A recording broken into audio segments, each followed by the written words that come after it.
चांद पर चंद्रयान-2 ने मचा डाला कोहराम। भारत के चंद्रयान-2 को मिली बड़ी कामयाबी।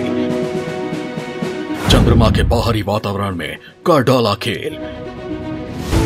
इसरो की करामात को देख झुक गया नासा।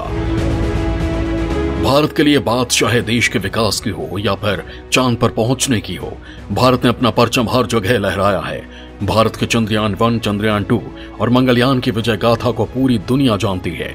इन मिशन में भले ही चंद्रयान-2 आंशिक तौर पर फेल हो गया हो, लेकिन उसके असफल होने के बाद भी वो भारत के लिए कई कीर्तिमान रच चुका है। चंद्रयान-2 मिशन को जुलाई 2019 में लॉन्च किया गया था।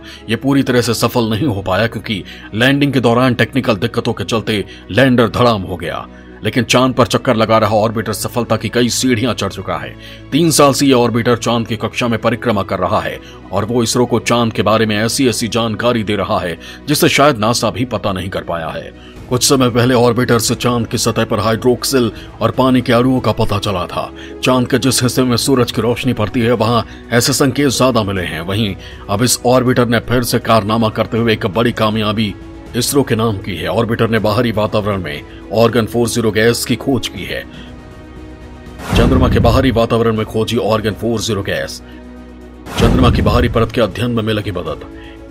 Indian institute of remote sensing के वैज्ञानिकों का कहना है कि चंद्रयान-2 ऑर्बिटर को चंद्रमा के ऊपर वायुमंडल में एक महत्वपूर्ण गैस मिली है। वैज्ञानिकों का कहना है कि यह गैस ऑर्गन 40 है और ये चंद्र एक्सोस्फीयर में पाई गई है। इसरो के वैज्ञानिकों के मुताबिक एक्सोस्फीयर यानी किसी ग्रह के ऊपरी वातावरण का सबसे बाहरी क्षेत्र होता है जहां घटक अणु और कण शायद ही कभी एक दूसरे से टकराते होंगे।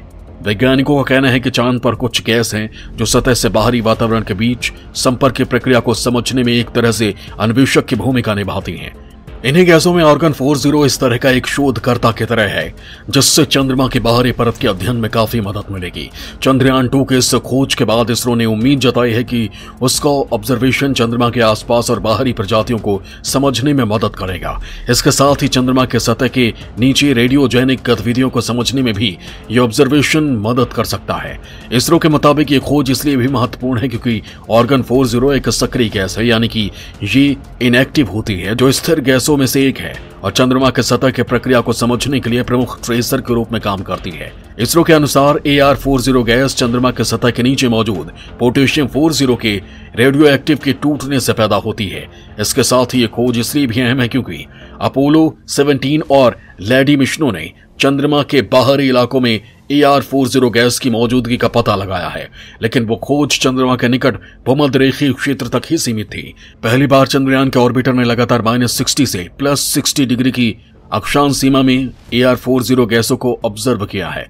चंद्रयान-2 मिशन से मिले ये आंकड़े दुनिया भर में भारतीय स्पेस एजेंसी इसरो के मिशन का डंका बजा रही है। ऐसा इसलिए भी क्योंकि भारत पूरी दुनिया में सबसे किफायती लॉन्च करने के लिए जाना जाता है। सौर प्रोटॉन इवेंट्स पर चंद्रयान का धमाका। ग्रहों के गहरे राज खोलेगा भारत का इसरो। दोस्तों, भारत के चंद्रयान-2 के ऊपर मौजूद एक large area soft X ray spectrometer ने सौर प्रोटॉन घटनाओं का पता लगाया है जो अंतरिक्ष में इंसानों के लिए विकिरण जोखिम को काफी बढ़ा देती है। भारतीय अंतरिक्ष अनुसंधान संगठन ने इसकी जानकारी दी है। इसरो ने बताया कि इस उपकरण ने कोरोनल मास इजेक्शन का बिल्कुल सटीक पता लगाया है। दोस्तों, ये सोलर तूफान सूरज से निकलकर धरती तक पहुंचते हैं। आपको याद ही होगा कि हालिया दिनों में एलन मस्क के स्टारलिंक सैटेलाइट इसी की चपेट में आकर बर्बाद हो गए थे। ये आयनित सामग्री और मैग्नेट एरिया की एक शक्तिशाली धारा होती है। इसरो ने कहा कि इस तरह के बहुबिंदुओं वाले अवलोकन से ग्रह प्रणालियों को समझने में मदद मिलेगी। हालांकि दोस्तों, इसरो चंद्रयान-2 के बाद अब ताबड़तोड़ तैयारी में जुटा है। अंतरिक्ष में भारत को ताबड़तोड़ मिशन भेजने की तैयारी। जल्द लॉन्च होगा भारत का सबसे बड़ा मिशन गगनयान। 2030 तक बनेगा देश का पहला अंतरिक्ष स्टेशन। आखिरी राउंड में है चंद्रयान-3 मिशन की तैयारी। भारत का कद धरती पर ही नहीं अंतरिक्ष में शक्तिशाली देशों के बराबर है। जहां भारत चंद्रयान-3 की तैयारी कर रहा है, वहीं जल्द ही अपने अधूरे पड़े गगनयान मिशन को पूरा करने में जुट गया है। हालांकि यह मिशन 2022 में पूरा होना था, लेकिन कोरोना महामारी की वजह से इस मिशन को कुछ समय के लिए रोकना पड़ा। भारतीय अंतरिक्ष अनुसंधान संगठन ने बताया कि गगनयान मिशन 2023 में लॉन्च किया जाएगा। इसके साथ ही देश का पहला अंतरिक्ष स्टेशन 2030 तक बनने की संभावना है। गगनयान कार्यक्रम का मकसद किसी भारतीय प्रक्षेपण यान से मानव को पृथ्वी की निचली कक्षा में भेजने और उन्हें वापस धरती पर लाने की क्षमता प्रदर्शित करना है। इसके साथ ही इसरो का कहना है कि उनकी वीनस मिशन को भी 2023 में लॉन्च करने की योजना है, जबकि L1 आदित्य सूर्य और चंद्रयान 3 मिशन 2022-23 में तय है। चंद्रयान 3 मिशन की ओर इशारा करते हुए इसरो चंद्रमा के दक्षिणी ध्रुव का पता लगाना चाहता है।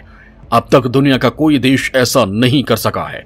इसके लिए इसरो की टीम गगनयान के लिए जरूरी रॉकेट इंजन को पूरा कर रही है, ताकि human rated GSLV Mk3 launch vehicle के core L110 liquid stage engine develop हो सके। इसरो ने इसके कई सफल टेस्ट भी किए। चांद की सतह पर टकराया चीनी रॉकेट, क्रैश लैंडिंग के कारण फैला 3 टन कचरा, चंद्रमा पर बना 65 फीट गड्ढा। वहीं चंद्रमा को लेकर कुछ दिनों पहले एक रिपोर्ट भी सामने आई है, जिसमें कहा गया था कि चंद्रमा में 5800 मील प्रति घंटे की रफ्तार से 3 टन अंतरिक्ष कचरा टकराया। ये टक्कर इतनी भीषण थी कि इससे चंद्रमा पर एक इतना बड़ा गड्ढा बन गया जिसमें ट्रैक्टर ट्रेलर जैसे कई वाहन समा जाएं। ये कचरा एक रॉकेट का अवशेष है जो चीन का बताया जा रहा है, लेकिन यह घटना चंद्रमा के उस जगह पर हुई है जहां दूरबीन की नजर नहीं पहुंचती, लेकिन उपग्रह तस्वीरों की मदद से टक्कर से होने वाले प्रभाव की पुष्टि की जा रही है। फिलहाल इस घटना के कारणों और नतीजों को लेकर वैज्ञानिकों की तरफ से पूरी कोशिश की जा रही है, जिसके परिणाम आने में कई सप्ताह या कई महीने का समय लग सकता है। दोस्तों, चंद्रमा की सतह और उसके वातावरण में होने वाली जटिल प्रक्रियाओं को जानने की होड़ तेज होती जा रही है।